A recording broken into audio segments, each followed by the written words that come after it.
Olá, vamos começar com uma promessa que parece ousada, mas que é totalmente baseada em ciência.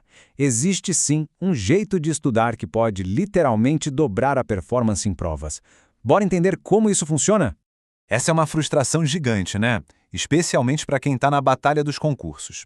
A sensação de que todo aquele esforço foi em vão é muito desanimadora. Mas e se o problema não for a quantidade de horas de estudo, mas sim como essas horas são usadas? É aqui que a gente começa a desvendar esse mistério. O grande vilão do aprendizado, na verdade, é o que a gente chama de estudo passivo. É um método que a maioria de nós usa, mas que a ciência já provou que é surpreendentemente ineficaz. Reler, grifar tudo, fazer resumos olhando o livro. Soa familiar, não é? Pois é, esses são os pilares do estudo passivo.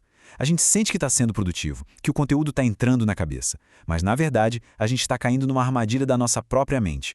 E o nome dessa armadilha é ilusão de competência. O que acontece é o seguinte: o nosso cérebro começa a reconhecer as palavras, os parágrafos, e aí ele pensa, isso aqui eu já sei. Só que a gente acaba confundindo essa familiaridade com o domínio de verdade. É por isso que na hora da prova, quando a gente precisa lembrar da informação sem nenhuma pista, o conhecimento simplesmente some. Então, se isso não funciona, qual é a alternativa? Felizmente, a psicologia cognitiva já tem a resposta. E ela é toda baseada em dados científicos sobre como o nosso cérebro realmente aprende. A principal evidência vem de um estudo super importante de 2013, liderado por um pesquisador chamado John Dunluski. Essa pesquisa foi gigante. Eles analisaram décadas de outros estudos sobre técnicas de aprendizado para dar um veredito final sobre o que funciona e o que, bem, não funciona. E agora, olha só que incrível. Os resultados foram, para dizer o mínimo, chocantes. As técnicas de alta utilidade as mais eficazes são o teste prático e a prática distribuída. E lá embaixo, com baixa utilidade, estão justamente as mais populares: reler, grifar e resumir.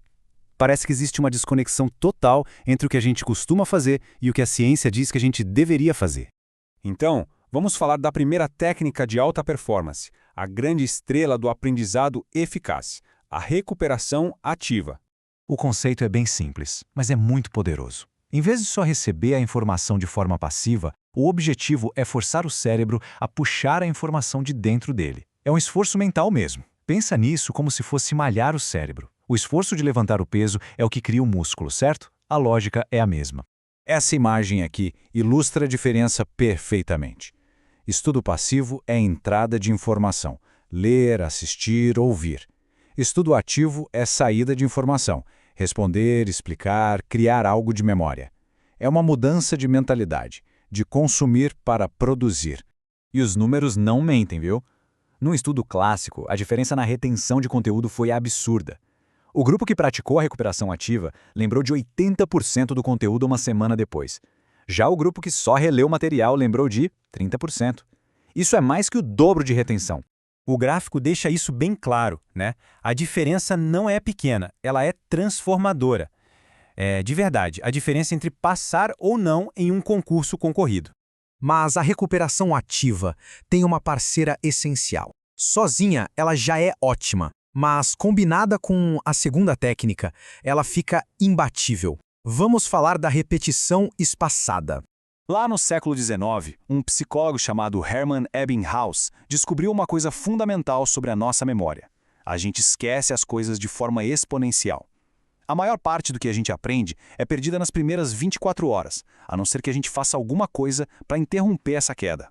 A repetição espaçada é a nossa arma contra essa tal curva do esquecimento. A ideia é revisar a informação em intervalos que vão aumentando com o tempo. Cada revisão, feita no momento certo, reseta a curva do esquecimento e vai fortalecendo a memória, tirando a informação da memória de curto prazo e mandando ela para de longo prazo. Ok, a teoria é fascinante, a gente já entendeu, mas como a gente transforma isso em aprovação? Vamos agora para a parte prática, o guia para usar tudo isso e conquistar aquela vaga de concurso tão sonhada. E aqui vai uma técnica bônus de alta utilidade, a prática intercalada. Em vez de estudar um único tópico até esgotar, a ideia é misturar tudo. Estuda um pouco de direito constitucional, aí pula para português, depois para raciocínio lógico. Isso força o cérebro a aprender a diferenciar os tipos de problema, que é exatamente o que acontece na hora da prova. Para fazer a recuperação ativa, existem várias ferramentas práticas. A técnica Feynman, por exemplo, é ótima. Você explica um conceito com as palavras mais simples que conseguir, como se estivesse ensinando para uma criança. Isso te força a entender de verdade e mostra onde estão suas dúvidas. Outra é o blurring, que é basicamente despejar no papel tudo que vier à mente sobre um tópico sem olhar as anotações. E claro, o método mais direto de todos, resolver muitas questões de provas anteriores. E para repetição espaçada, a tecnologia é uma grande aliada. Aplicativos como o Anki, por exemplo, usam algoritmos para te mostrar o flashcard certo na hora certa. Ele automatiza todo o processo e garante que a revisão seja mais eficiente possível. E aqui, gente, está o pulo do gato de toda essa abordagem. É preciso virar uma chavinha na nossa cabeça sobre o que é um estudo produtivo. Se a sessão de estudos parece fácil demais, confortável demais, desconfie. Provavelmente ela não está funcionando. Aquele esforço, aquela dificuldade de lembrar de algo, esse é o sinal de que o aprendizado de verdade está acontecendo, que as conexões no cérebro estão ficando mais fortes. No fim das contas, a mensagem é essa. Não se trata de uma batalha de quem aguenta mais horas com a cara nos livros, mas sim de quem usa essas horas com a máxima eficiência, com a máxima inteligência. A questão que fica é, será que a gente está disposto a trocar o conforto de hábitos que não funcionam pela dificuldade que realmente traz resultado? Para ver mais análises como esta, baseadas em fontes e dados, não deixe de acompanhar nosso trabalho e curtir este conteúdo. Até a próxima!